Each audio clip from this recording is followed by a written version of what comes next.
lights are off and away they go. Extremely loose. He's managed to hold on. I think He missed the complete that. He's crazy stuff. Side Freitas is on the grass on the infield for 4. He slides through. He tags Richard.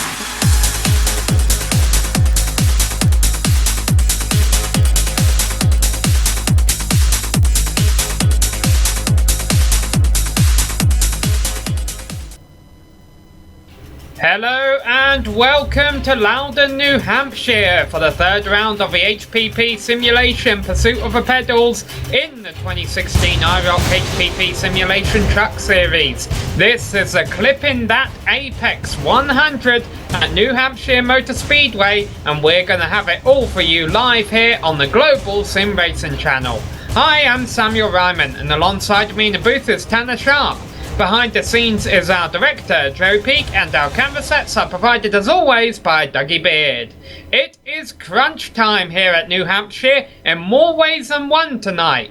While some drivers will be racing to keep themselves in the championship hunt, the racing on this track can sometimes get a bit physical, Tanner.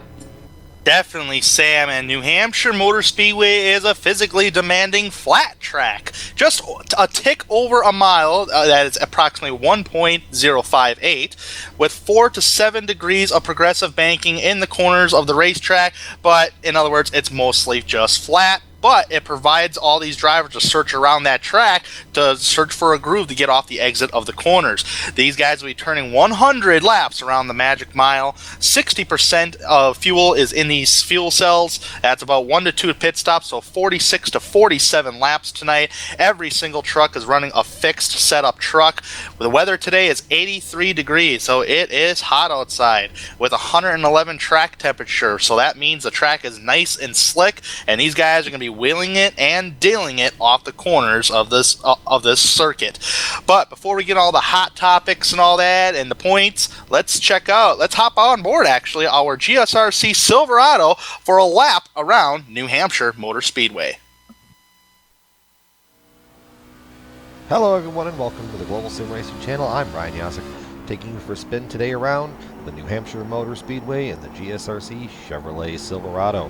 New Hampshire is a flat 1 mile oval, pretty much a really fun racetrack to run on, so I'll show you how to get around here. Going off into turn 1, let it roll through the top groove right here. It's kind of backwards from what you would expect at a traditional oval. Roll through the middle, back onto the gas, really get on the power on the exit of the corner. The lower horsepower in the truck is really going to help you stay planted off of the corner. Down off into turn 3 again, ride this top groove all the way through the middle of the corner. Let it roll back into the gas right there at about that 75-80% mark on the corner. Across the line here, going off into turn 1 again. Same brake point, going and rolling the top groove. New Hampshire pretty much drives the same no matter what car you're driving in here. As you see coming off of turn 2, so once you learn it in one car, you pretty much have it down in the other cars as well. Turn 3 once again. Let it roll this top groove. Make sure to not get in too hot. Run up there against that gray. There's no grip up there. Roll back onto the gas all the way out of the exit of the corner. Out of turn 4 and across the line. And that's going to complete our track guide around the New Hampshire Motor Speedway in the GSRC Chevrolet Silverado. I'm Brian Yasek. Enjoy the show.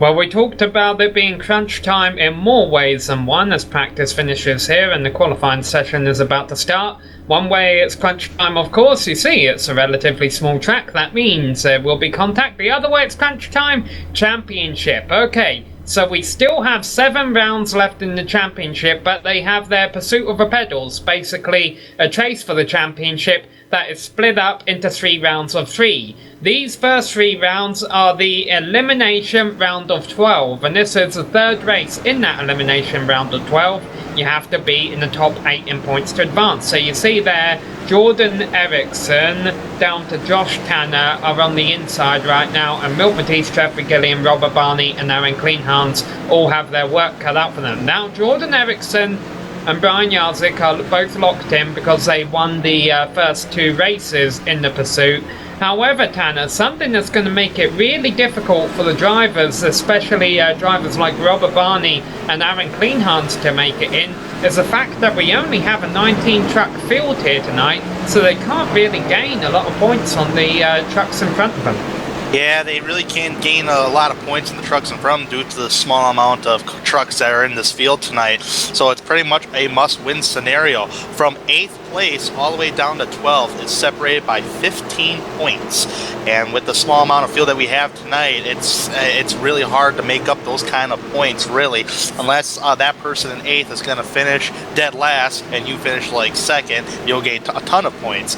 But, I mean, if we do get a lot of cautions in this race, Sam, due to the slick track temperature today, and cars are out of this race, that just makes it even more difficult for drivers in the back of the pack to catch up and race it in on points. So with that being said, they're going to have to go out there and give it their all and try to win this race one way or another, Sam. Yeah, and of course the fact that there's only 19 trucks means that there's going to be less opportunities for a wreck. There's going to be less trucks out there banging on each other's fenders, and so then of course the question is, will it not be a strategy game at all? Will it come down to pace? If that's the case, unfortunately for those drivers on the outside looking in right now, I mean, Robert Barney was 5th fastest in practice, but he hasn't put on a very competitive qualifying time right now. He's down there in 9th in qualifying as it stands. Granted, we've still got some time left to go. So if these drivers qualify at the back, Tanner, 100 laps at New Hampshire under green can go by in a hurry, and they won't have a lot of room or a lot of time, or maybe even chances to play strategy to get up to the front. It definitely is, Sam, and this track is all about track position. I mean, you can't just go from the back to the front in a matter of laps unless you got super stickers on them tires and they never wear off. So, I mean, if you start in the back, you got a lot of work to cut out for you tonight, and the only way you'll be able to get up to the front is basically on pit strategy. If you push this truck too much on the exit of the corner, especially turn number 2, you can go for a slide into the infield and hit the inside wall, and your day possibly could be done. So you want to try to take care of your equipment on this racetrack. It's a flat racetrack. There's going to be multiple grooves going to be opening up for these guys as a run does go on. So if you're starting in the back, you got a lot of work to cut out for you tonight. Well, this number 84 truck is definitely going to be one worth keeping an eye on. He kind of controls how much points are going to get shaken up here, because Josh Tanner is on the bubble position. Now, he only has a 5-point advantage over Milt Matisse, the next truck behind him in points. But as we just mentioned, the small field, well, 5 positions is actually quite a lot. That's the difference between finishing 9th out of 19 trucks or 14th out of 19 trucks. One's a decent finish. The other one, you probably ran into problems during the race. So 5 positions is a lot here. However, if Josh Tanner gets caught up in some early kind of incident, that could definitely open the doors.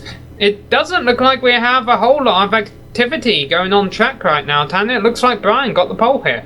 Yeah, it looks like Brian Yazik's going to get the pole, and you just topped off on Josh Tanner there, Sam. Josh Tanner, what he's going to have to do today is take care of his equipment.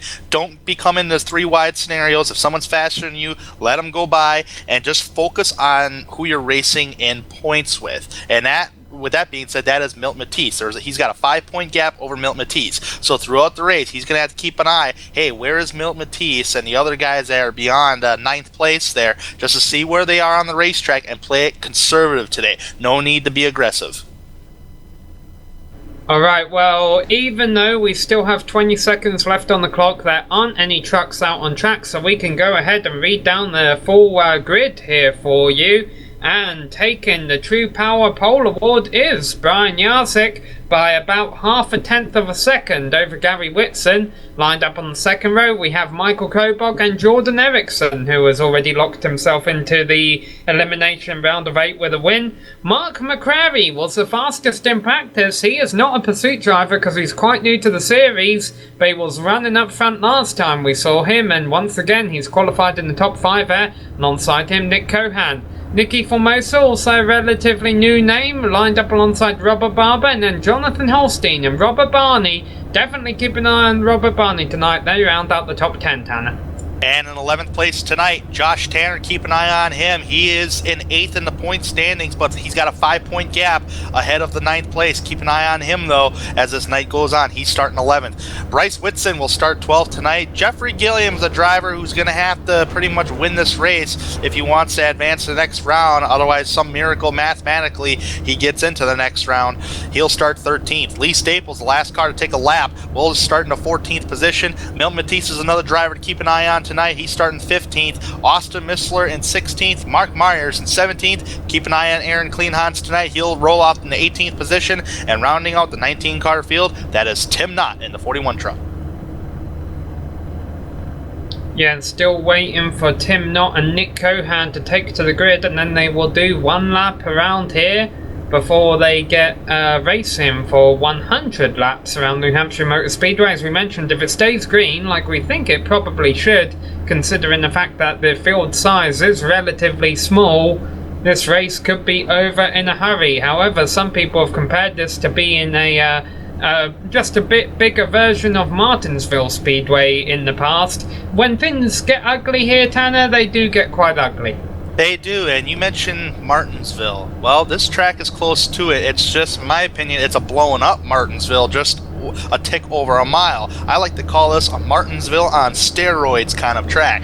You want to take it easy getting in the corners. Your entry of the corners are important at this racetrack because it sets up for your rotation in the middle of the corner, and it also sets up your exit. So you want to hit your marks perfectly. Don't overdrive the corners, otherwise you might bump into somebody on the outside lane there. Or if you get way too high up to the wall, that takes an advantage for somebody to get right underneath you and get side by side coming off the corner, and then it can get dicey. So really want to be careful getting on the brakes here at New Hampshire. Good thing we don't have brake rotors heating up and then all of a sudden your brakes are gone, right, Sam? Don't go giving iRacing any ideas. So I'll tell you right now, though, there's only 18 trucks on the track. You may notice a bit of a gap in the grid. Jonathan Holstein did not grid up. He's not appearing in his pit stall yet, but hopefully he will, and he'll be able to compete with these drivers today. And sure enough, he just appeared in his pit stall. Brian Jarczyk leads the field through turn 3, and 4 pace cars about to make a hard left turn down pit road. And then their green flag will go out, and we'll get set for 100 laps of racing here. And in 100 laps time, we'll find out who's moving on in the championship. Here we go. Brian Jarczyk's on the loud pedal. We are racing at New Hampshire. Good start from Brian Jarczyk up towards the front. Gary Whitson so far, nobody to battle with him. He's going to relax in second place. But the first side-by-side battle is going to be the number 7 truck back in third place there. That's Michael Kobach battling Jordan Eriksson as they come off turn number 2. Brian Jarzyk's not only got a great start, he's had a great opening lap, but over several truck lengths over Gary Whitson, who right now might actually be holding up this battle behind him. They're all over his rear bumper. Michael Kobach and Jordan Eriksson doing a nice job of staying side by side for third, and single file behind them with Mark McCrary rounding up top 5 after lap 1.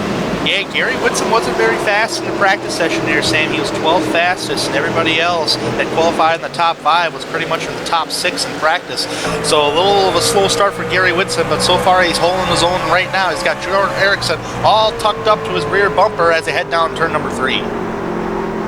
Jonathan Holstein was able to get out on track as we got one truck really out of the groove in turn 3 and 4, Mark McCrary, and that's going to cost him 5th position to Nick Cohan. And now we've got the battle for second as Jordan Eriksson continues to move his way up. He'd taken third place from Michael Kobach, and now he's taken second from Gary Whitson. So now all of a sudden we have the 2 drivers who already have a win in their pursuit running 1-2 right now. Yeah, they've been pretty solid the first couple races that we've ran in this series, Sam. Brian Yazik so far has pulled a pretty decent gap over Jordan Erickson. That was just due to the slow start of Gary Whitson. Everybody just trying to get around Whitson there.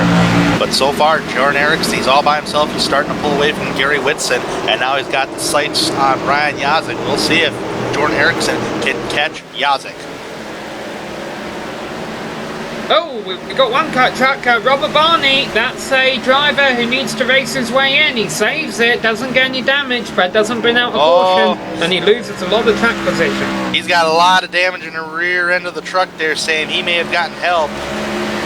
Oh, okay. Yeah, you're right. Yeah, that turn 2 bit Robert Barney. He actually got loose coming off the corner, and the number 33 truck there, that was Robert Barber, who was a little too close to Robert Barney and didn't have enough reaction time to check up for him, so that's where the damage come from. And Robert Barber is still out there. He has damage to the nose of his truck, but he's running in 8th place right now. He's all on his own, but he's got a huge pack of trucks coming up from behind him.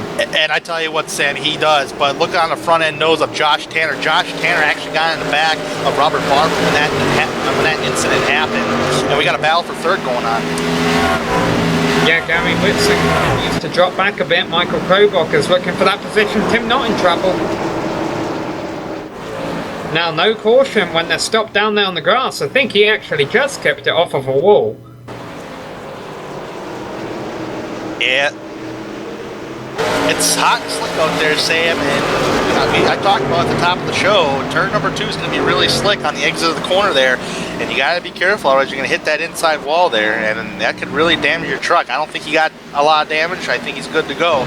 But guys who've already spun off turn number 2 is pretty much begging. Oh! Nicky Formosa. Well, that saved Robert Barney. I was just about to say that. If we need a caution for those guys to catch up. Yeah, what happened here? So, yeah, I mean, you talked about the contact the first time, Tanner, and perhaps getting help, and yeah, you could say that Robert Barney got turned in the infield because of help, but the fact is that all these trucks are just snapping loose out of turn 2 all on their own. Yeah, you got to remember, it is 111 degree track temperature out there, and that is hot and slick. So when you get back in the throttle towards the exit of the corner, the back end of the truck ain't going to grip very good, so it's going to snap right around on you. And you got to remember, you're dealing with a 3,400 pound truck, and it is really hard to save these things. All right, now there's probably going to be some strategy played here in the pits. I think it's early on in the race. We got some fast drivers starting in the middle of the field and at the back of the field. I'm expecting some drivers to take 2 tires. I know Bryce Whitson likes that strategy. He came into the pits in 8th. Let's see if he can emerge up there alongside Brian Yazik and Jordan Erickson.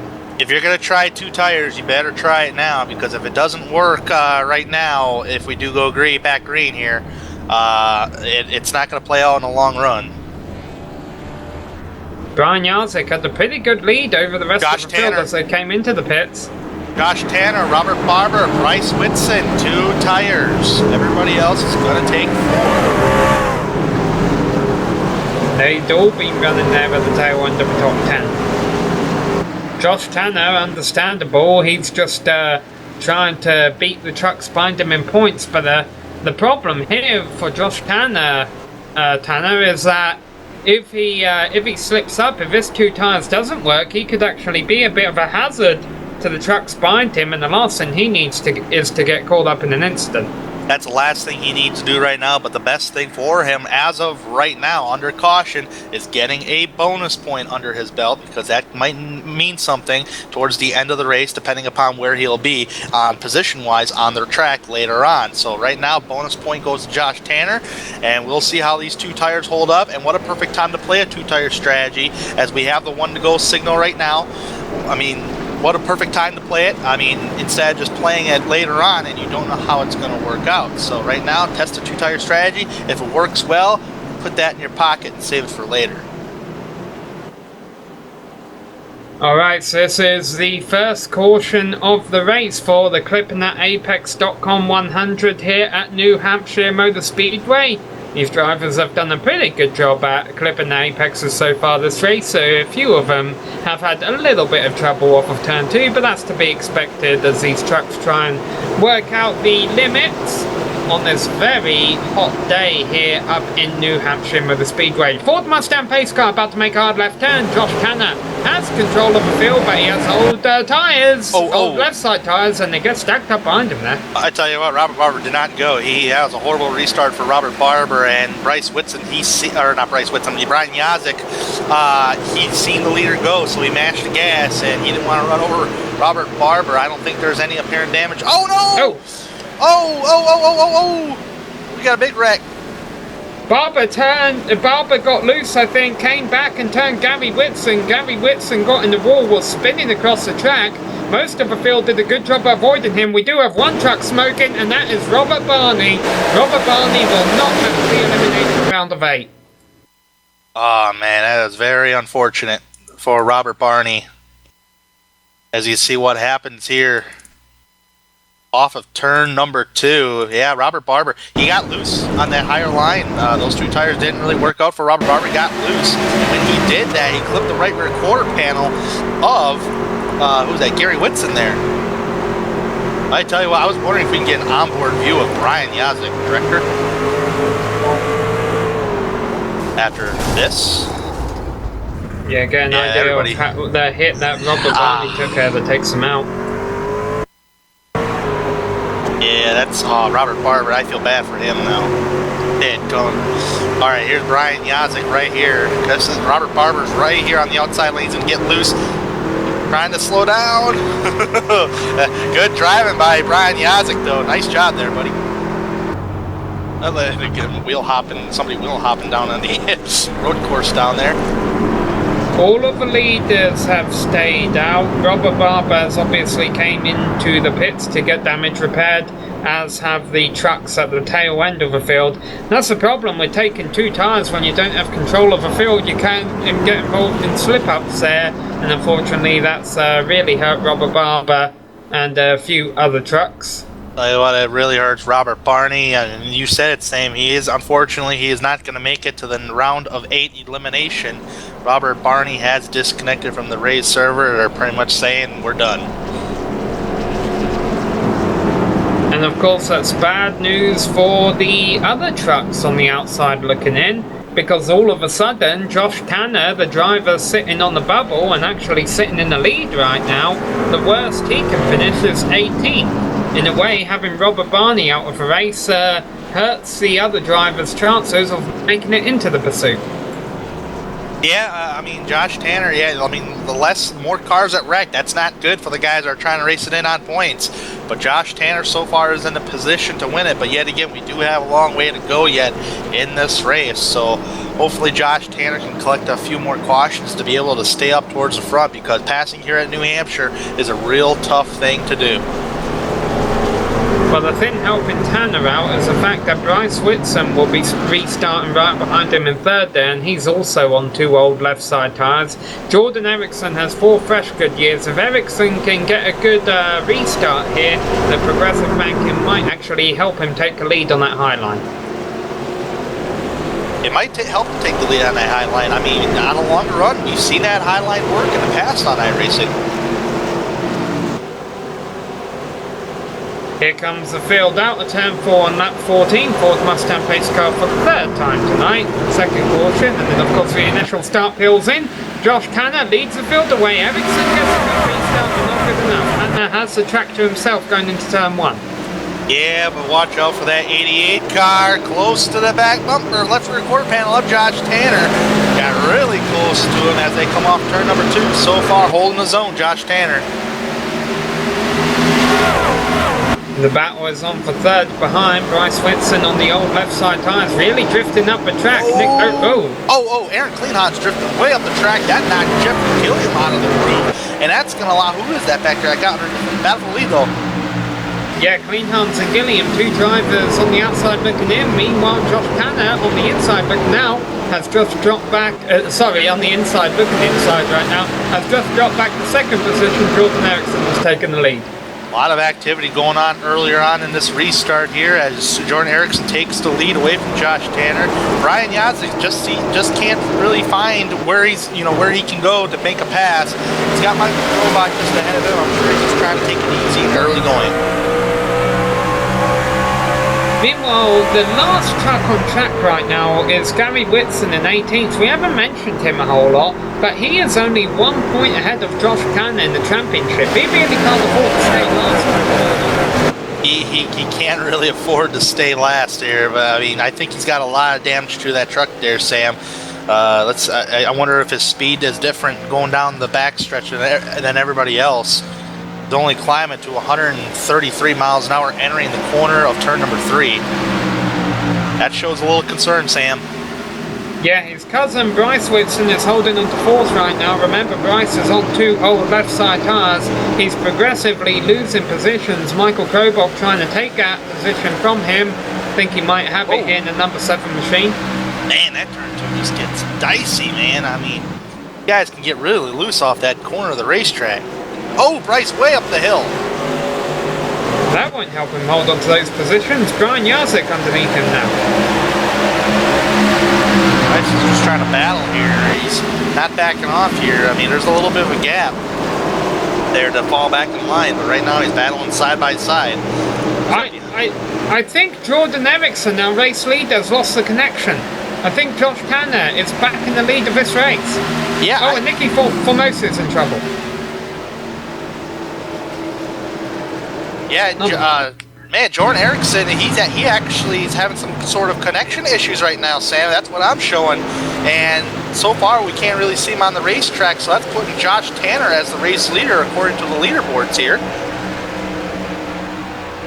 Yeah, sure enough, he's being logged as the official, and a confirmation, Jordan Erickson lost the internet connection. Now the good news for Jordan is he's made his way into the elimination round of 8 anyhow with a win earlier in the pursuit, and so it's good news. Jordan has good news, and now Josh Tanner has good news as well, because this puts him back up into the lead. It does, but I tell you what, you don't want that when we get to the round of elimination of 8 there, Sam. You don't want to have any kind of internet connection issues in either of those rounds if you don't have a win, so...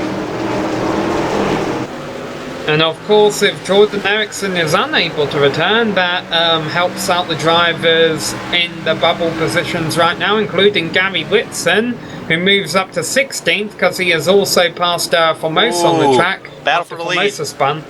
Battle for the lead right here. Nick Cohan has Josh Tanner actually wash up the hill just a tick. That allowed Nick Cohan, the jerky man, to get underneath him as he's trying to go for the lead. Will he clear him? I believe he will. Nick Cohan, the jerky man, to the front. Yeah, Nick Cohan was struggling in the last pursuit of the race that we saw, but he came into this race still in a solid 5th in the points. It would be a tragedy, really, if Nick Cohan wasn't able to make the elimination round of 8, because we definitely think he's a threat for the championship, and he's proven that right now. He's definitely proven that right now, and I'm telling you what, Sam, I have not kept my eyes off of Brian Yazik and Bryce Whitson. These guys have been battling side by side for the last how many laps? Yeah, well, the problem here is that Bryce has old left side tyres still, so I'm wondering, and sure enough, he gets in the wall. A little kiss into the wall there, and it was enough to slow him down just to tick on the straightaway. That's going to allow Brian Yazik to take away the 4th position from Bryce Whitson, and the leaders are 1, 2, 3 single file right now. Not for much longer though. Michael Krobach has ran down Josh Tanner here for 2nd. He'll be thinking of passing him because Krobach has 4 fresh good years on that number 7. So these 2 tires, from what I'm seeing, Sam, has kept these guys in the top 5 on this green flag run that we've been having. So 2 tires is not all that bad though. Just got to wheel and deal it just a little bit off the exit of the corner. But so far, both drivers, Bryce Whitson and Josh Tanner, are holding their own. Well, I'm not sure if Robert Barber will agree with that. Let's give you an update on Barber. Despite the fact that he was involved in the big one, he is back. Oh, and there's a car, Austin Missler, almost into the inside wall, 2 positions behind Barber. Barber was running in 11th. Missler really got loose out of 4, but kept out of a wall. I think the damage, some damage on that truck there, Sam, is is helping out with that with the slow speed that he currently has right now, Sam. So hopefully Robert Barber can get all that fixed and eventually get 4 fresh Goodyears on that truck. Yeah, the battle's shaping up for 7th back here. Aaron Kleinhans, who really needs to win to make it into the pursuit, he's holding off Mark McCrary. And now there's a battle for 2nd too. That's Michael Krobach getting underneath Josh Tanner. Josh Tanner on 2 tires, Krobach on 4. Krobach is still trying to look towards the inside. He actually had to fall back in line due to the momentum on the backstretch Josh Tanner had. So far, back single file, and here comes Brian Yazik not too far behind as well. It's interesting when we were watching the Premier Racing League's Xfinity race here on Monday night, or at least I was, the high groove was the place to pass, but right here they're all trying to make a move down low. They're all trying to make a move down low, but usually in the longer run, the higher groove or the middle groove of the racetrack, it's just a faster way to get around this track. Right now you see Brian Yazik, he's trying to get to the bottom and make that truck work, but on the exit of the corner, Krobach's going to have a little bit of more of a run. And yeah, here we go. Yazik now trying to make that 3rd place under Krobach because Krobach was hurt from that battle for 2nd. Yazik is trying to make that thing stick, but it's not working out for him on the exit of the corner. It's working out good for him on entry, but the rotation of both trucks, when Krobach gets back into the gas, he just beats him on exit. Meanwhile, Bryce Whitson is rounding out the top 5 on 2 tyres there still. He's holding in position strong as they're approaching lap 30 now. 30 out of 100 laps in this race, or approaching lap 30. Right now they're on lap 29, coming to lap 30. Out of 100 laps. All 17 trucks still in contention, all on the lead lap, even though some of them are a bit off the pace. Gary Whitson has dropped back to the back of the field again. It'll take about 10 more laps, I'd say, of green flag running before the leaders have to deal with lap traffic. Yeah, I'd say about 10 to 15 more laps until we see somebody hit pit road. And remember, Sam, some drivers, the way these tires wear on iRacing, some drivers might actually pit early just to gain a tire advantage a little bit. As I'm looking at lap times, and they're all pretty close on lap times as we continue this run, Sam. Yeah, they all pitted around lap 10, and they can get almost 50 laps on fuel, so they can probably make it the lap 60. Now I've got... Oh! There's been a collision on the back straight between Austin Missler and Robert Barber. They're both going again. Robert Barber struggling to get his truck pointing in the right direction, it looks like. They haven't got too much damage, and we stay green. Yeah, he's been struggling ever since we had that restart and that incident off turn number 2. Robert Barber is, so... And I think and he's coming down pit road right now, Sam. Yeah, and Austin Missler is a pursuit driver. The good news for Austin is he's 6th in the points. I don't really think he has to worry about being knocked out of a pursuit, but he'd prefer to keep out of trouble. And Robert Barber overshoots drastically his pit stall on pit road. Had to back it up a little bit. As right now he's going to take 4 tires. If he sits longer, it's either A, he had a speeding penalty, or he's taking the time to repair some of that damage. Yeah, he's looks like he's going to take some time to repair some of that damage on that truck of Robert Barber. Meanwhile, not a whole lot has changed up front. Nick Cohan continues to lead. Josh Tanner doing a really good job to hold on to 2nd. Not only to hold on to 2nd, but he's still only half a second back of Nick Cohan, while Michael Krobach and Brian Yazik complete that train behind him. Well, I tell you what, I'm surprised these 2 tires is really working out for the Josh Tanner and Bryce Whitson, because they're running in the same ballpark as the race leaders of as lap times as goes. Last guy that was fastest last time by was Mark McCrary back in 7th, but he had 4 tires. But Josh Tanner ran a 32.654 last time by. Actually, this time by, yeah, they're both in the 32.6s this time by, so they're right in the same, they're running pretty much the same lap time, Sam, especially on 2 tires. Lap traffic now begins to become a concern. Nick Cohan goes by Tim Knott on the front straight, on the back straight rather, and the good news is since this is a lower groove race today, it seems these lighter trucks can handle the lower groove as we were mentioning in earlier, as opposed to the Xfinity cars. Tim Knott just simply has to stay up high and they'll all pass underneath him. Gary Whitson doing the same thing. Yeah, so far just staying out of the way at the moment. As Robert Barber exits the pit road, clearing all that damage up, or trying to fix as much as he can on it.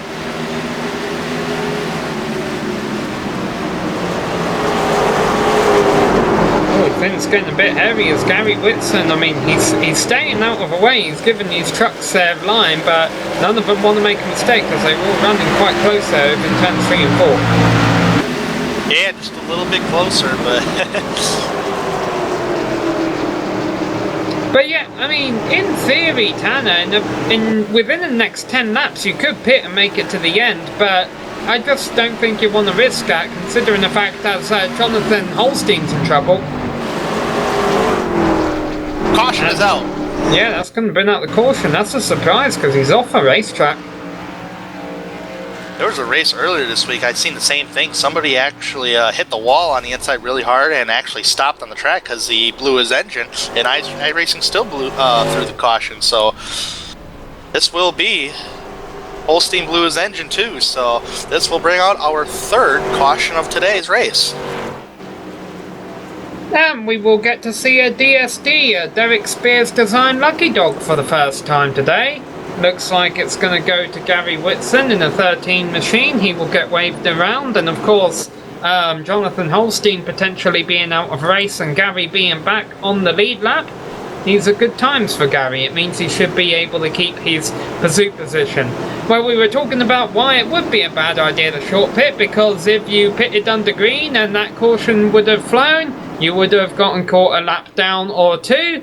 Fortunately, no one decided to do that, or at least they didn't try and make a scheduled stop. Here come all our leaders into the pits, being led by Nick Cohan. Tell you what, this caution was a big old break for Josh Tanner and Bryce Whitson, because that two-tire strategy earlier gave them that track position to run up in the top 5, and they held their own. So they're going to get 4 fresh tires on their trucks, and they'll be out and away, still in the top 5. We'll see. And I don't think nobody ain't going to take any 2 tires at this point right now. That was too much of a long run. Everybody I'm seeing is taking 4 tires. Josh Tanner is out and away. He will beat Nick Cohan, but oh no, yeah, I think that first pit stall will get will beat Josh Tanner out of pit road.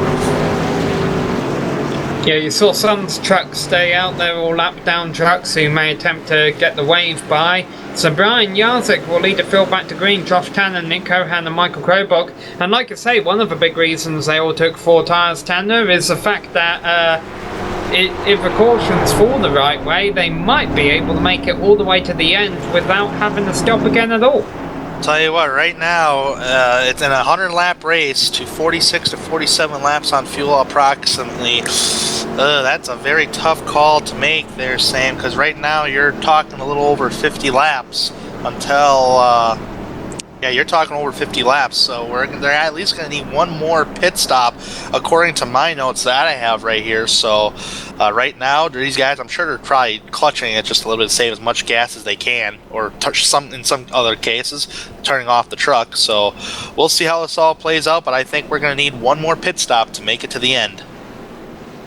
Yeah, definitely if they go under green. It would be interesting to see if we had a couple of quick cautions on the next restart, how that would play out. And then of course at the end of a race, if you have a caution with 4 or 5 to go, you just run behind the pace car to finish the event. So Brian Jarzik will lead the field back to green ahead of Josh Tanner, Nick Cohan and Michael Krobok there in 4th place. The first driver we didn't call out, Michael Krobok, in that number 7 truck running the clipping that Apex.com Chevy Silverado back there. Of course, clipping that Apex.com is sponsoring tonight's race, so clipping that Apex.com 100. And Krobok's been doing a good job at that so far, running in 4th position. A couple of trucks get the wave around, the lights off on the pace car. We will be restarting at the completion of lap 40. Yeah, and back to Michael Krobach clipping that apex right there. I've commented on it before, and I'll comment on it again. I like that paint scheme on that truck. It's actually, I really do. I like the design on that truck. It's clipping that apex. Good sponsor for Michael Krobach. Alright, Jonathan Holstein has officially retired from the race. That means we're down to just 16 trucks now. That helps out the likes of Gary Whitson and Josh Tanner, and perhaps you could even say Austin Missler, who was involved in a little incident under the last green flag run. He will be restarting in 11th place. Pace car about to make a hard left turn. We're finishing up the third portion of the race. Brian Jarzik has control of the field. Here they go. Green flag is back out here at the New Hampshire Motor Speedway as nice jump by Brian Jarzik. He is back out front, our pole sitter. And thanks to that number 1 pit stall, that got him up towards the lead. Right now the battle is on for second place. Josh Tanner and Nick Cohan, the jerky man, as they come off turn number 2. All these trucks are 4 fresh tyres, so turn 2 shouldn't be much of a trouble zone for them right now. This has really worked out in Josh Tanner's advantage, those 2 tyres. The fact that he's running up there second right now. The other driver who tried 2 tyres early on, Bryce Whitson, he's still back there in 6th. Yeah, he's running solid, Bryce Whitson. I mean, he wasn't actually, when that caution came out, he was in the top 5, so he only lost 1 position on pit road. But although that got him some track position, so a nice run for Bryce Whitson, starting 12th tonight. They get single file in the middle of the field there. Jeffrey Gilliam have been running side by side with Lee Staples. Haven't gave Lee a shout out today. He's running up N7. Tell you what, Sam, I don't know if it's me or not, but I think that outside groove is coming in because Nick Cohan's actually losing spots here on the bottom side. Well, it would make sense. I mean, these are dynamic racetracks on iRacing now, and it seems when they're all running single file, they're all up there on the high side. Gosh, I don't want to curse clipping that apex, but that got a little scary for Michael Krobach. Yeah, that cost him 3rd position to Nick Cohan. So Nick Cohan's going to fall up to 3rd place, but he was losing positions on that bottom side. Like you said, Sam, dynamic racetracks. I mean, things can change as a race progresses. So, and it's actually much more better now. iRacing just updated their dynamic track system in the last iRacing update, so it's gotten better. We've been talking about Milt Matisse. We mentioned him earlier that he needs to beat Josh Tanner by 6 positions. Obviously that's not happening right now because Tanner's up in 2nd. Milt Matisse has a bit of front end damage, which I guess came from the big one earlier on. He actually just really easily lost a position to Robert Barber. I'm wondering if that front end damage is hurting his truck worse than what it looks like. Yeah, he's only going about 136 down the straightaway and entering this corner. That's top speed that he reached. I just wonder if he has some engine problems in that number 42 machine. We'll have to keep an eye on that throughout the evening. Let's see here. Battle on track here. Nicky Formosa certainly had an interesting race in number 05. He just won that little battle with Jeffrey Gilliam. Jeffrey Gilliam and Aaron Kleinhans now together on track there. 2 drivers looking for the win to advance to the elimination round of 8. Yeah, Jeffrey Gilliam back. Yeah, I mean, oh, we got somebody loose back there. He saved it. He's all right. He didn't go off track or anything. But Jeffrey Gilliam, solid 9th place so far. So far has kept that truck clean. Aaron Kleinhans just behind him there, Sam. They're approaching the halfway point. They should be there within a couple of minutes as Brian Jarzik has just began. Lap 47 is ahead of Josh Tanner, Nick Cohan, Michael Krobach, Mark McCrary in 5th place is your first non-pursuit driver, and then we got Bryce Whitson, Lee Staples, Nicky Formosa, Jeffrey Gilliam and Aaron Kleinhans rounding up top 10. Kind of looking through here. Milt Matisse is pulling out of the race. Oh, did he crash? No, I wonder if maybe blew his engine? He possibly have blown his engine because he wasn't running top speed on the straight, Sam. Yeah, that would explain why, but one way or another, He's definitely not going to win now, and he's definitely not going to get 6 more positions than Josh Tanner now. And that's all of a field weather wad up on the restart later on in the race. Almost feel that you could begin crossing Milt Matisse's name off a list of the drivers going into the elimination round of 8. Yeah, just looking back and listening to the tone of his engine, Sam, I believe Milt Matisse did blow an engine. I heard something, and all of a sudden he was slow on the front stretch and decided to pull way off the racetrack into the road course part of it. So that's very unfortunate for Milt Matisse there. So the 2 drivers on the outside looking in right now are Aaron Kleinhans and Jeffrey Gilliam. Jeffrey Gilliam is 8 points back of Josh Tanner coming in, and right now Jeffrey Gilliam's in 10th place and Josh Tanner's in 2nd. He would need those 2 positions to switch around if he wanted any shot of making it in. Yeah, Josh Tanner, I mean, yeah, it's going to be tough to beat Yazik, though. Yazik's got all that clean air to work with up there. And so does Josh Tanner, but I mean, a little more clean air on Ryan Yazik's part because he's got absolutely nobody in front of him. He doesn't have to focus on anybody ahead of him.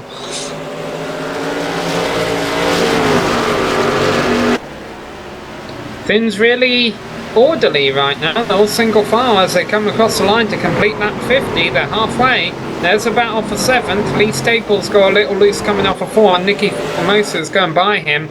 Boy, Nicky's really making up ground on the short run. I wonder if this is why we've seen him having trouble come out of 2 a couple of times today. They got really close. Yes, they did. And I wonder if he's just burning off his tyres a little bit too much in the short run. Possibly. You burn off your tires at any racetrack, really, or even Barber's. here. Oh, Robert Barber spinning again. Doesn't bring out a caution. Yeah, that's twice tonight. Turn 2 has bit Robert Barber, and I'm surprised the caution didn't really come out for that for him.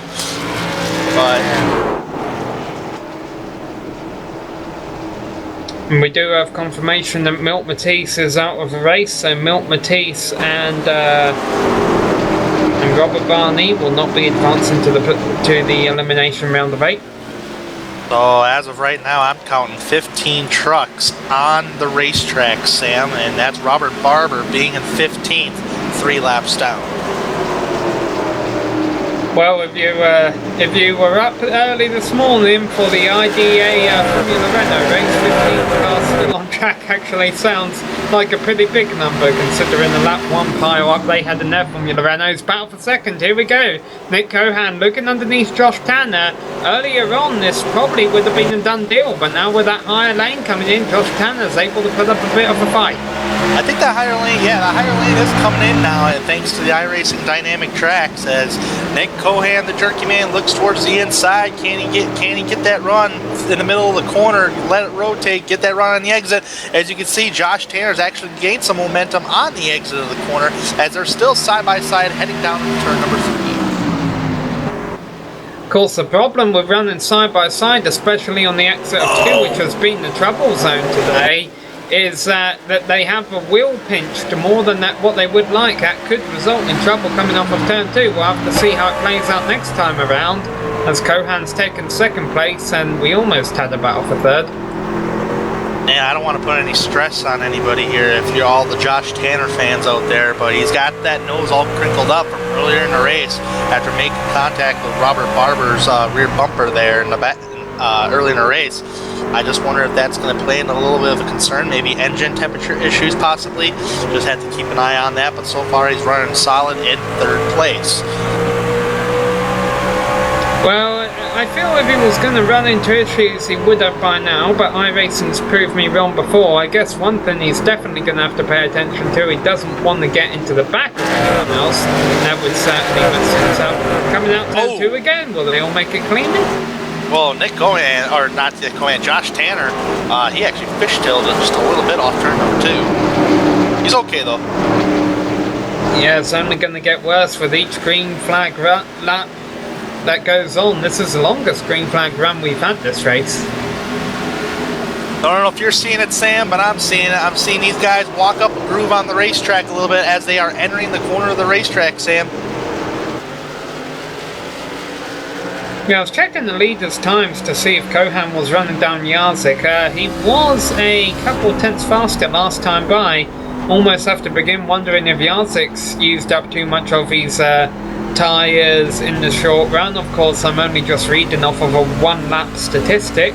Let's see what's like this time by. Jarzik picks the pace back up again and actually pulls away a 10th. Yeah, just pulls away by a 10th there. They're all running pretty much in the same ballpark of lap times. Jazik's running a 32.370 to Nick Cohan, the Jerky Man's time, 32.438. Battle for third shaping up as Michael Krobach is thinking about trying to get by Josh Tanner. You almost feel that Tanner... I wonder why he's putting up fights this hard, Tanner here, because I know he's in a really good position. He's probably thinking, hey, I could win this, but at the same time, all he needs to do to advance to the next round is keep up in the top 5 or so. Well, he wants to try to keep up with the race leaders because right now, clearly you're going to have to at least make one more pit stop to make it to the end there, Sam. And with that being said, if you're in 3rd place and you're still keeping tabs with Nick Cohan and them guys, and you decide to pit early, you can actually gain an advantage on time for pitting early like that, but that's going to call everybody else down pit road. But if the other drivers stay out, and the more they turn laps, the more time you're going to gain on that driver. So it could be a strategy call. I'm not sure. I'm not Josh Tanner or anything like that, but that's something that I used to do when I was on the track. Look how quickly the laps go by when they keep under green. Just a moment ago we were talking about them being halfway, and now Brian Jarzik is coming to complete lap 60. They will be at 40 laps to go. Of course, if a caution came out at this point, you would pretty much see them all in the pits. They would be able to make it to the end with a pit stop, and also they probably all take 4 fresh tyres at this point. Oh yeah, no question about it. Take 4 fresh tires and get on out there and try to win this race, basically. Just keep an eye on a couple drivers here in the mid-pack. Aaron Kleinhans has actually only gained a position in the last 15 laps or so. He's up in 9th place. He actually took that spot away from Jeffrey Gilliam.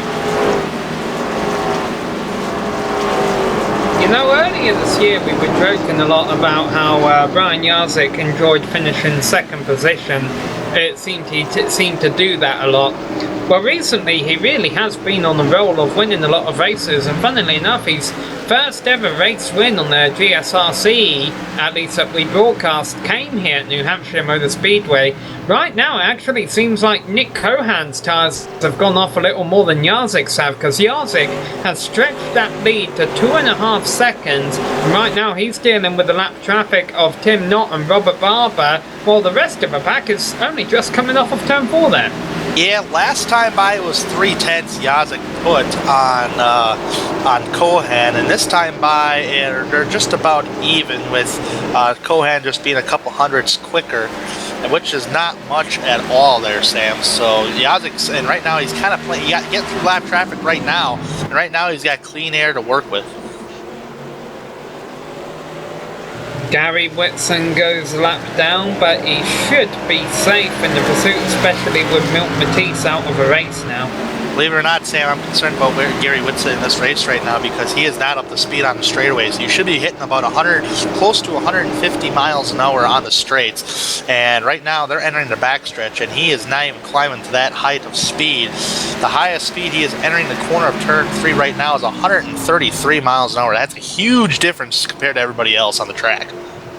Well, of course, the advantage he has from doing that, now granted, this isn't why he's doing it. He'd like to be up to full speed, but he's probably actually getting a better fuel mileage on the other trucks. So if it goes green all the way to the end, who knows, that might actually help him gain a couple positions.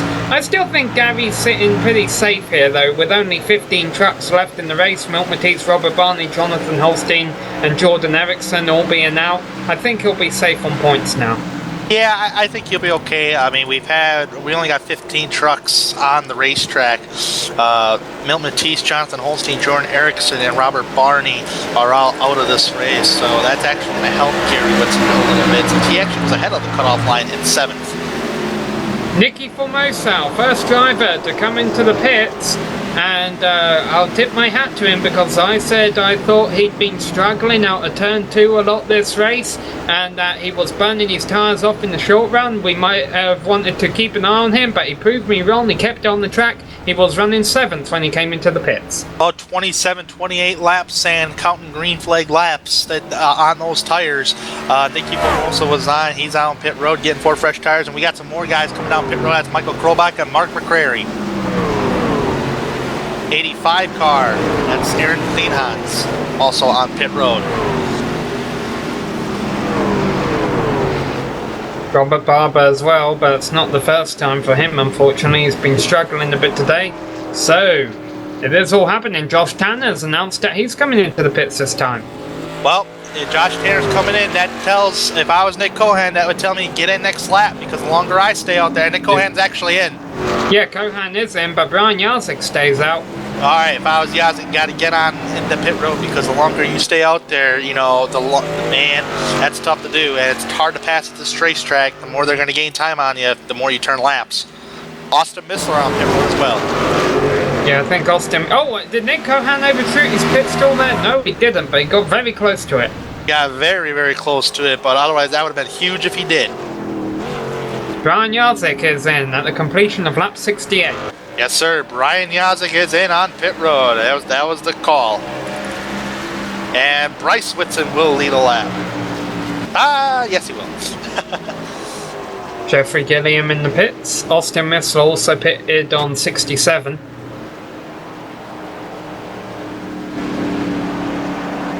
More tires, I assume, is going to be going on that number 15 truck. Meanwhile, Nick Cohan has rejoined the track right alongside Michael Krobach. They're battling for that spot. They don't want to burn off all the fresh Goodyear rubber on those tires straight away. And Krobach wins that little battle. Jarzik is exiting pit road. He's down in turn number 2. So is Nick Cohan and them guys. They're coming off turn number 2. And it's pretty much going to be the same length as he had before they pitted. The big loser in that cycle seems to be Josh Tanner. He is behind McCrary, behind Cohan, behind Krobach, and behind Jarzik. But he's still up there. He's still doing what he needs to do to make it to the pursuit. Well, he didn't. No mistakes on pit road. Maybe just a longer pit stop, possibly. Yeah, Lee Staples comes into the pits. So Mark Myers and Bryce Whitson still off the pit. Bryce Whitson still has yet to pit. I know he's collecting some bonus points here, but as of right now, I mean, you were running. I think he was running well in the top 5, wasn't he, Bryce Whitson, at the time?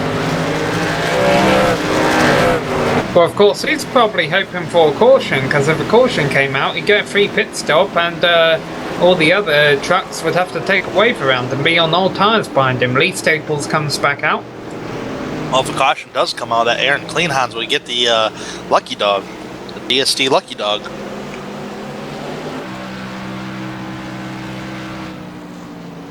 Now, how far can Bryce Whitson go on fuel here? The last caution was on lap 36, so he all pitted around lap 38.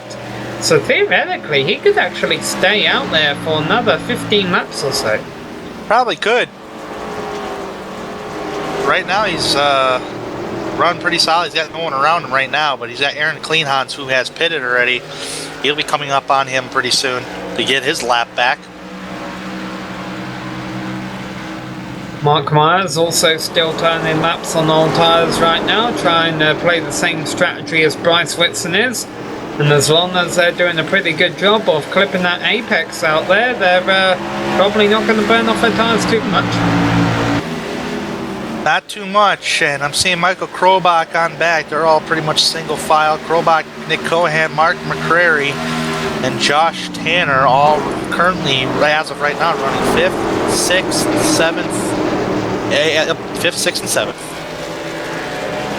Yeah, now of course the strategy that Bryce Whitson is playing of hoping that a caution comes out, the problem is all these drivers, you see Aaron Kleinhans now on new tyres, they're going faster than him, so the longer he stays out there, actually the more trucks he's helping get back on the lead lap.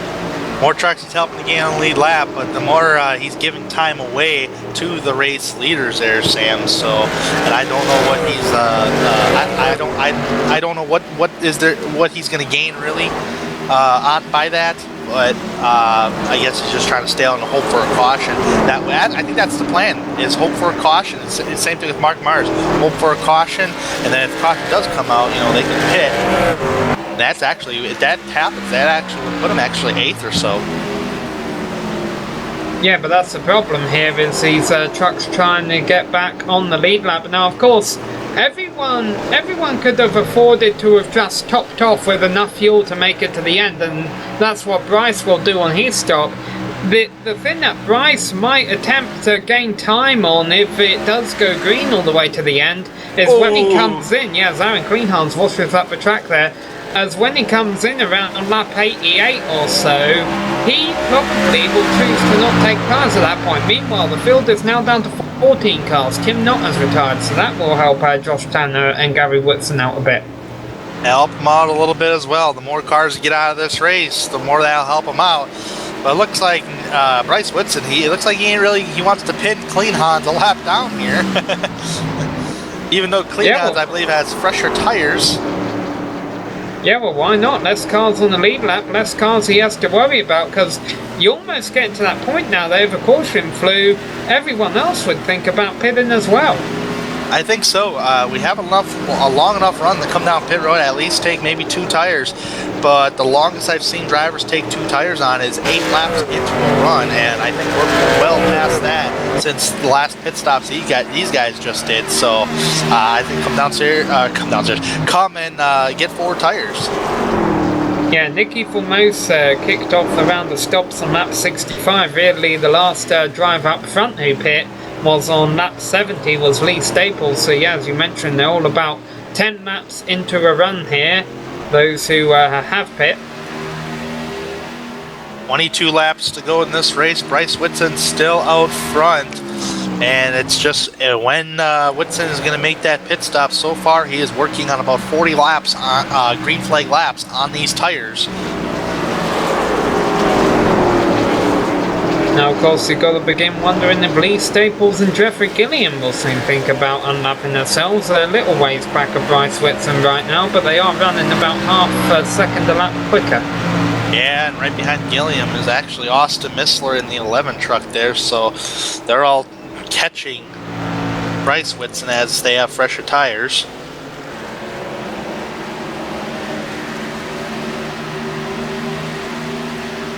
Still trying to do the math here. Bryce should be in within the next 10 laps or so, but a lot can happen in 10 laps. We've seen that today. Yeah, I'm going to say Bryce should be in there. Oh, we got a record front stretch. Whoever it was, there was a car in trouble on the front straight, but they must have taken a tow. Well, either way, it could have been Robert Barber, possibly? They didn't take a tow, did they? Robert Barber, who's had some trouble today.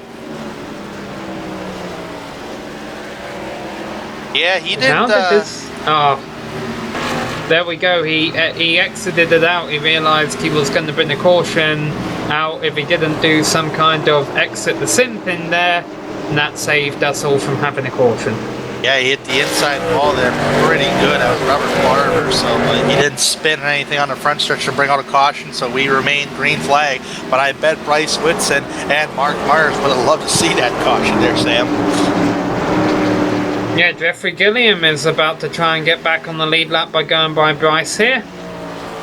I'll put 11 trucks back on the lead lap.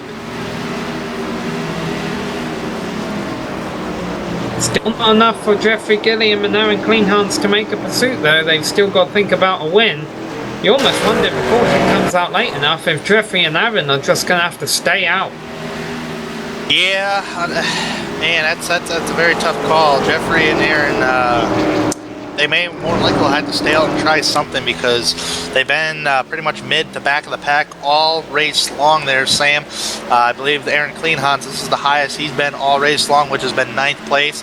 Jeffrey Gilliam's highest position was 9th place as well. So these guys not performing the greatest, but they're hoping for some luck to come on their side to where they can play some sort of strategy. Or of course, if Josh Tanner were to run into trouble, that could definitely help Jeffrey Gilliam get up there. Right now, Josh Tanner though is doing a pretty solid job in 7th. He just needs to make the end of a race incident-free, which could be saying something considering the fact he's got a pack of cars in front of him. Speaking of pack of cars in front of him, Nick Cohan was all over the back bumper, and it looked like Michael Krobach got a little loose off the corner. It wasn't severely loose, but loose is loose. So this is all going on from 4th back to 7th. Now, of course, if we go green to the end, they'll pick up 2 spots. Depending on how many tyres Bryce Whitson takes in the pits, they'll definitely get by Mark Myers. We got a battle here, Nick Cohan and Mike Myers. Oh man! Oh, that got big. And look at what it's done behind him. Mark McCrary, I guess, had to back off a bit, and Josh Tanner pulled up alongside him. And Josh just really doesn't need to be doing this, in my opinion. He doesn't, but I mean, what are you gonna? I mean, I don't know. Try telling the driver to calm down, really, or to play conservative. That's tough to do. Austin Missler just moved himself back onto the lead lap in 12th place. Of the 13, and Bryce Whitson comes in. What's he gonna do on tyres here? He's got to take 4. He ran 47 laps green flag tires on that 00 machine, and he's down pit road. And that is the fuel window that I was given there before the broadcast started tonight. As the 00 of Bryce Whitson is up, I'd say 4 tires. Oh no, he takes 2. Oh no. Yeah, I think he had to. He stayed out. He'd wasted so much time that had he taken 4 tyres, he would have just lost too much track position. Track position being key here. That's why I was wondering if he would take 0. But as you mentioned, on 40-lap old tyres, he just couldn't afford to do that. So the car right behind him, Gary Whitson, his cousin there, backs off because he's multiple laps down in 13th. Aaron Kleinhans is the next truck for position in 9th place. Yeah, Ryan Yazik's going for the lead. Yeah, this is over Mark Myers, who has to pit again still. And Mark Myers actually just got on the radio, I believe, and just says he's going to pit this time. Doesn't surprise me. Lap 88, about as far as they can go. Now, what will he do on tyres? He didn't go in this time, I thought I heard him say on the radio he was going in, but maybe I'm hearing things. Tell you what, I mean, Mark Myers, he's gone a long way, Sam. Mark Myers is actually reaching 50 laps, green flag laps on those tires. And that's a little bit past the fuel window that I received. Battle for 9th place heating up right here. We got Aaron Kleinhans. He's battling right there with... Yeah, he's lost a position to Lee Staples. And the good news for Bryce Whitson is as these two battle each other, he'll be able to hold on to 8th. Obviously, Bryce Whitson won't be satisfied with an 8th here. When you play a strategy called that dramatic, you're hoping it'll turn out in a win. Well, I'll tell you what, Bryce Whitson, I don't know how that thing is going to be handling, but that thing's got to be handling really loose, especially off the exit of turn number 2. And Mark Myers getting on the chat saying he is pitting in this time by. Now, I can confirm. Yeah, he's not being shy about letting the other drivers know that. The good news is he's got a big gap behind him. See, here's where I almost wonder if you just don't take any tyres at all, because you've only got 10 laps left. I wonder if Mark will just do 2 right sides like Bryce did here. Probably, but I don't know if he's going to gain a whole lot by doing that. And he slides in his pit box. Oh, he took fuel only. Yep, you called it, Sam. Of course, this moves Bryce up into 7th place. It moves Nicky Formosa up into 6th place. Good race from him. Mark McCrary up in 5th. Josh Tanner back up to 4th. Nick Cohan 3rd. Michael Krobach 2nd, but he is 4 seconds behind Brian Yazik. Now, if a caution comes out right now, we would get another green flag restart. But with about 5 laps to go, or 5-6 laps to go or so, if we do receive a caution, that will pretty much end the race, because iRacing does not do green-white checkers on the iRacing service. So if we do get a caution about 5 laps to go approximately, that would pretty much end the race. And that's only about a minute away. the way they click off laps here at this 1 mile speedway in New Hampshire. The battle for second is it's still nose to tail right now, not fender to fender. Michael Krobach ahead of Nick Cohan.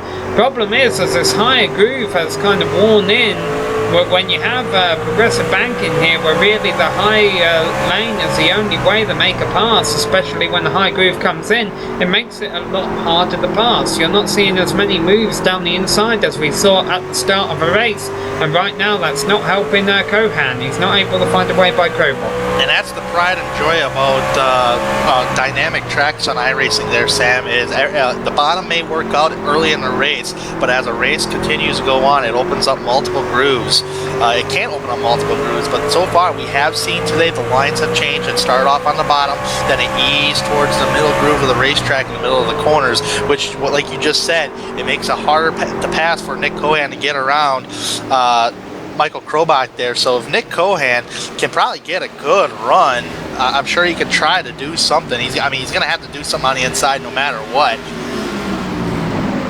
Yeah, because as you mentioned, caution now would end it. Oh, yeah, what he's trying to do, he's trying to give him a little bumper there. Oh, he's got the run on the exit of the corner, bumper to bumper, looking towards the inside as these drivers are going to head down into turn number 2 of Krobach and Cohan. Let's see if it sticks. I expect, washing up. I expect the run will be in Krobach's favor. Actually, they're about even. Yes, they are about even going into turns 1 and 2. This isn't really what Josh Tanner wants to see behind them as they go by the lap track of Gary Whitson here. Contact! They got close to it.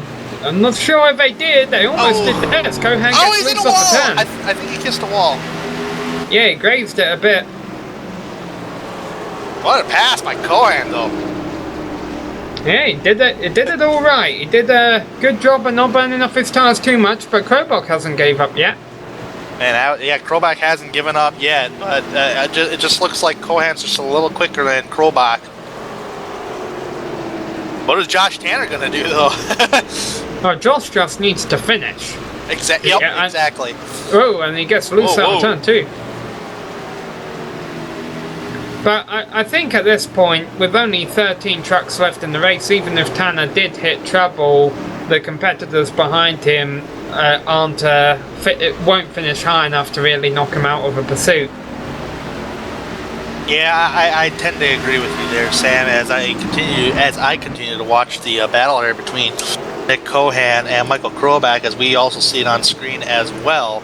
I'm just curious between these 3 trucks of who's going to make a move. I think Krobach is looking to make a move on Cohan at some point in these final couple laps of this race, as they are about 5.5 seconds off from the race lead of Brian Yazik. Mark McCrary has joined the tail end of that train in 5th position, the first non-pursuit drive in the race. So it looks like Jordan Erickson, Brian Yazik, Michael Krobach, Bryce Whitson, Nick Cohan, Austin Missler, Gary Whitson and Josh Tanner will move into the elimination round of 8, whereas Milt Matisse, Jeffrey Gilliam, Robert Barney and Aaron Kleinhans will be knocked out. But who's going to get second here? Gotta try something. We're reaching towards the end of the race here. Krobach on the bottom, Cohan on the top. I would expect Cohan to get the run off the exit of the corner here, and he does. Yeah, white flag comes out. All started with a mistake by Cohan coming out of turn 2, and Krobach tried to capitalise as they go through turns 1 and 2 again. Will Cohan make a mistake? If he doesn't, I expect him to hold on to second position. Oh, but he does graze the wall there. Krobach stays behind him for now. But let's go back up front. We'll see who gets second momentarily. Brian Yazik is coming out of a turn, and the place where he got his first win on the GSRC, he's going to win again today. He's got good momentum on his side. Brian Yazik wins in New Hampshire. Oh, into the line. Nick Cohan will beat Michael Krobach to the line. Looked like Krobach got a little loose on the bottom side of the racetrack. He had a good momentum on the bottom side there, but he got a little loose, it looked like from my end, and couldn't hold out that momentum to come side by side like that. But that's some good racing between the 2 drivers of Michael Krobach in that clipping Apex machine and Nick Cohan in that jerky machine. But Brian Yazik will take the checkered flag here at the New Hampshire Motor Speedway. What a fought win for Brian Yazik. Yeah, all of these drivers were clipping that apex tonight. There were only 3 cautions that came out all race long. This is Brian Yarzik's 3rd win of the season, the 2nd one of those to come in the pursuit. I'm wondering if they're getting the, because these are the 3 podium finishers there, I almost wondered if they were going to pull up all 8 trucks that made it into the elimination round of 8, but that doesn't seem to be the case. Brian Yarzik burning it down for the spectators there on the front straight. We're going to let them celebrate, and we will be back with a full race rundown and drive interviews on the Global Sim Racing channel. Don't go away.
Hello and welcome back to New Hampshire Motor Speedway, where we just witnessed 100 laps of racing action here up in New England. At the end of the day, it was Brian Jarzik taking home his third win of the season, his second win of the pursuit.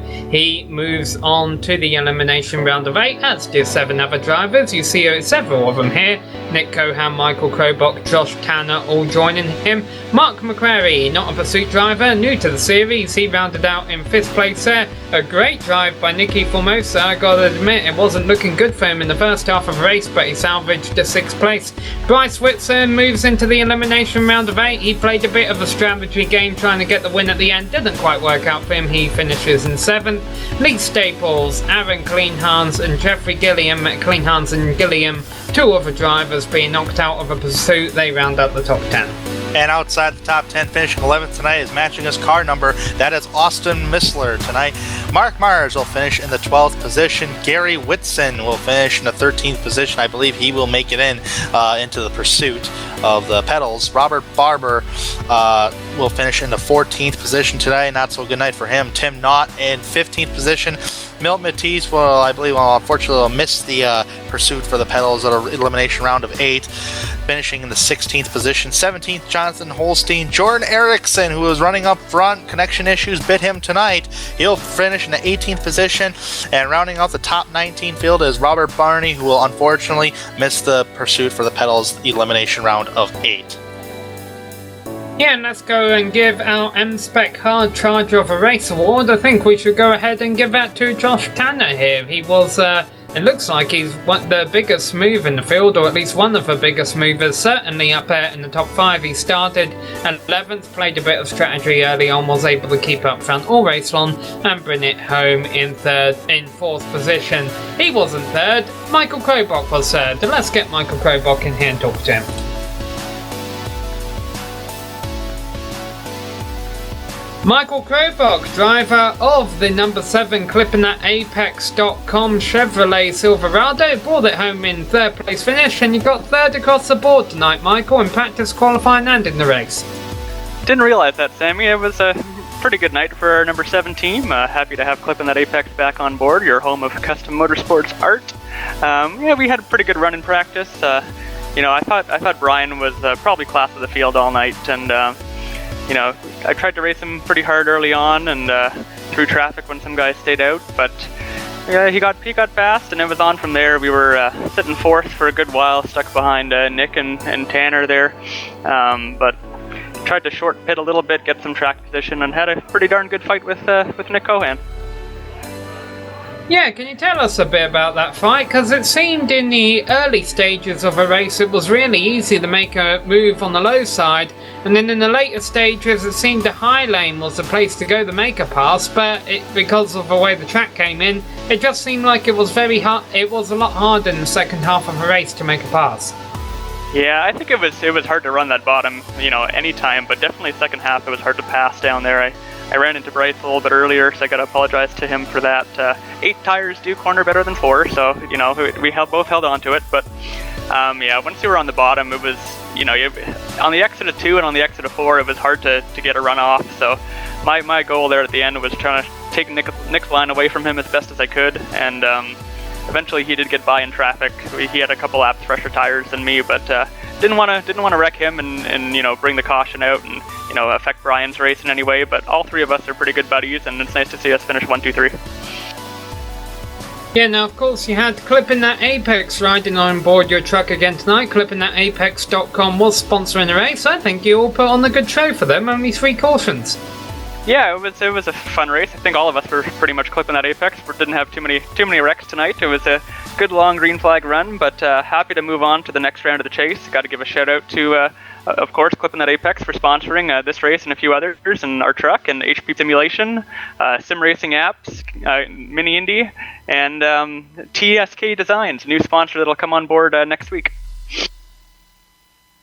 Alright, well, always great to hear more sponsors coming on board in the series. Michael, congrats on the 3rd place finish. You move on to the elimination round of 8, and we wish you the best of luck for Las Vegas next week. thanks, Sam. We won Vegas last year in truck, so hoping to carry some momentum, going forward. It'll be a tough round with Talladega and Rockingham, but just got to move on, and hopefully, we can run Brian for that championship. I think he's the one to beat. Alright, so that was our third place finish from Michael Krobach. Let's go one spot up the podium, catch up with Nick Cohan, who finished in second, Tanner. Yes, sir. I'm catching up with Nick Cohan, the Jerky Man, who produced some great racing tonight with Michael Krobach, and I'm telling you, that was fun to watch, Nick. You and Krobach trying to battle for the second place there, the runner-up finish, and you got by, in my opinion. You did a textbook move on the racetrack. Take us in the driver's seat on your thoughts on racing Michael Krobach tonight. It was a lot of fun. Track was really hard to pass, and this is by far one of my worst tracks, and just the bottom lane there, you just couldn't get the drive off, and on the older tires it seemed like you had a better shot at it, and just that one time I got a chance to get underneath them better than I did on any other corner. I tried bumping them once or twice, and not to wreck them, just to get them to slide up the track a little bit, but I couldn't get it to work, so I just had to wait for the right opportunity, and I took it, and I almost gave it right back to him.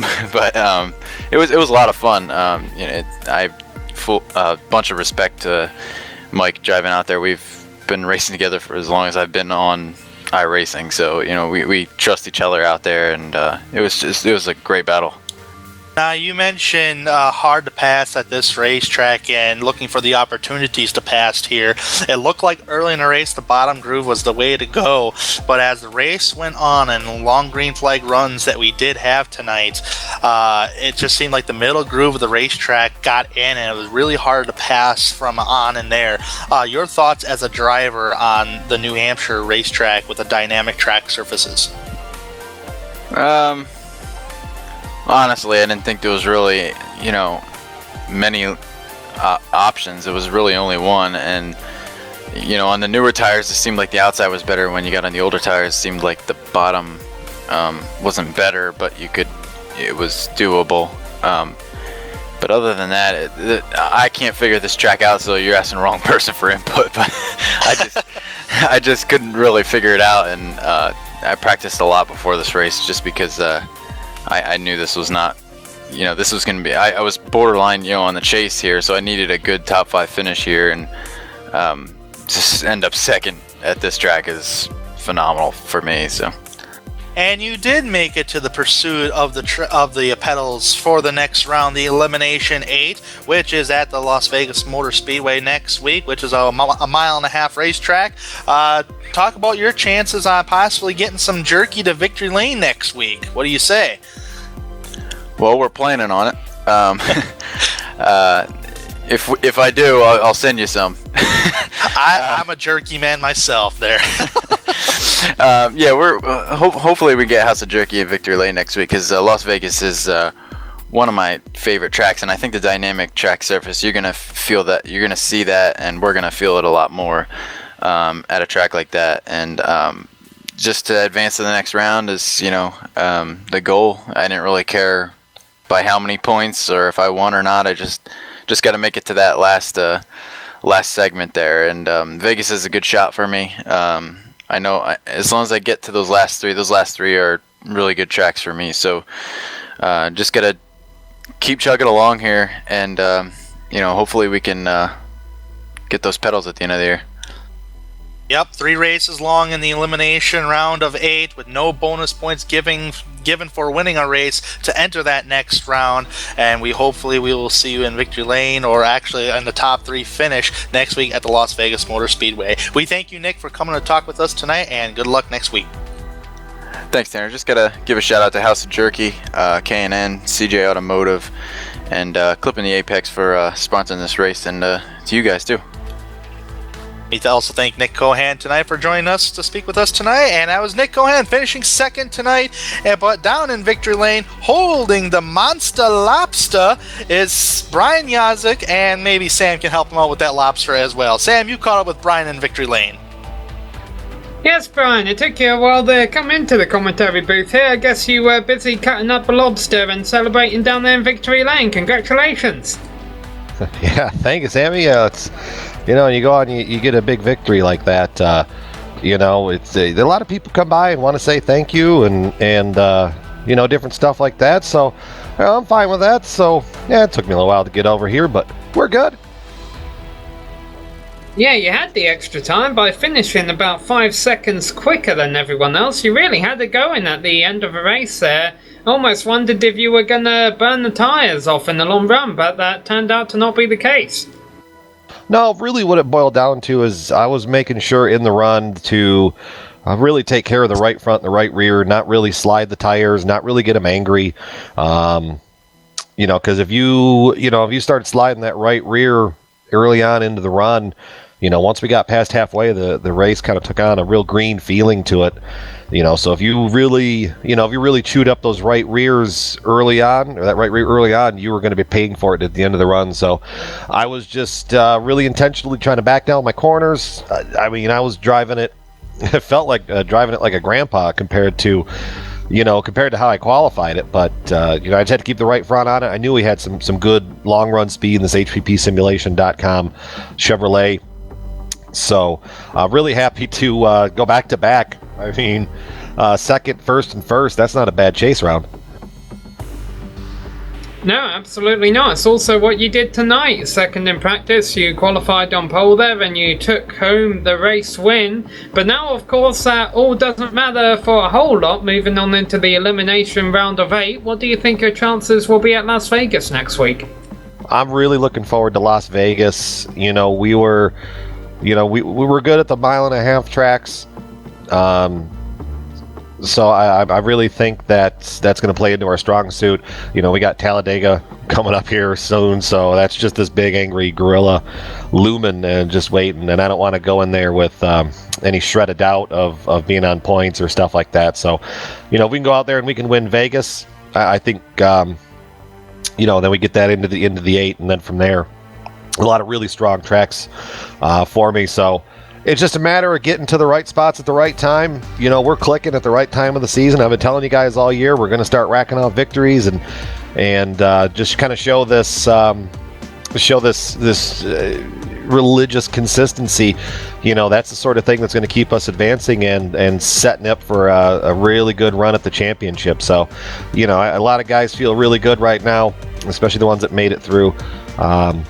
So it's just a matter of performing and executing like we know that we can. Alright, well, we look forward to seeing how you do in the elimination round of 8, Brian. We'll let you go and celebrate your victory. Yeah, thank you. I'm celebrating my victory by running in the Lionheart series. So if you're still watching on GSRC, flip it over to the other channel there, and you'll find me here running some Indy cars at Iowa. So that's a completely different ball game. But really quick, just want to thank HPPsimulation.com for putting the series on and clipping that apex. They've stepped up big time to get some exposure in this series and really brought some new sponsors in. So we really want to thank them for stepping up and getting on board. And we're just going to go after this championship, Sammy. It's on now. Absolutely it is. But with the Lionheart about to come on, we're going to tune off in just a few moments here. Anything else you'd like to say, Tanner, before we go? I think these drivers put on a solid performance tonight, and we got a strong field of 8 drivers still fighting for the championship. Yeah, with the momentum Brian Yazik has, and as excited as he is, from what I'm hearing, he is ready to go. And just a little nervous about Dega, but that's okay. Every other driver is, I bet, in pursuit for the pedals. But next week at Las Vegas, it's a 1.5 mile, bad, fast racetrack. I'm looking forward to it, Sam. Alright, and we will have that here for you on the GSRC. But let's hang up everything for now. We got a few people we'd like to thank before we do that, including Clipping at Apex.com for coming on tonight and sponsoring tonight's race, as well as the organisers and the competitors in the iROC HPP Simulation Truck Series for coming here tonight and putting on a great show for us all to watch. We would also like to thank the makers of the various software and hardware that you see listed on your screen. Thanks to the team today, Tanner Sharp, Joe Peak, and our camera guru Dougie Beard. If you'd like to find out more about GSRC, you can find it at globalsimracingchannel.com, along with archived races and upcoming broadcasts. We're also on Twitter at GSR Channel and Facebook at facebook.com/globalsimracingchannel. A special thanks goes out to Eric Ekholm and Casey Lalonde, who provide us with our music. You can buy Eric's on iTunes and Spotify, and Casey's at caseylalonde.bandcamp.com. All of our upcoming races for our other series on screen, so be sure to check those out. Mark them down on your calendar and don't miss another second of exciting racing action. But until next time, race clean, race hard, and we'll see you on the track.